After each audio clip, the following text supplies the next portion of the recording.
ভিক্ষা দাও। আপনি এমন টাইমে ভিক্ষা চাইতে এসেছেন, বাড়িতে কেউ নেই। আমার চাল ডাল না দিলেও হবে, তোমার হাতে তো অনেক টাকা, সেইখান থেকে দুটো দাও না টাকা।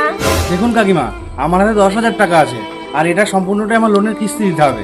আপনার যদি বিশ্বাস না হয়, আপনি এই টাকাটা গুনে দেখুন, যদি 1 টাকাও বেশি থাকে তাহলে আপনি সেটা নিয়ে নেবেন। এলেন, আপনি গুনে দেখুন। না থাক থাক থাক, না, থাক। আরে এখন তো না, দেন, থাক, দেন, দেন, থাক, থাক, গোড়ান, থাক, গোড়ান। থাক, থাক, না না দেন, এগুলো দেন। আরো গুনুন। কাকিমা, আপনার চোখে মনে হয় কিছু একটা পড়েছে জানেন, আপনি চোখটা মুছে নেন।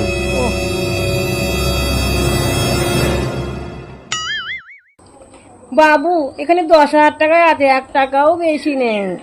আচ্ছা ঠিক আছে, ওটা তুলে নিন। থাক থাক থাক, আমি তুলে দিচ্ছি।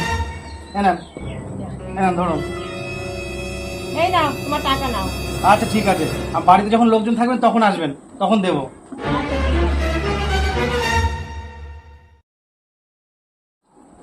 মা, দুটো ভিক্ষা দাও। আরে আপনি তো সেই ভিখারিটা, আপনি তো ভাইরাল হয়ে গেছেন। মানে?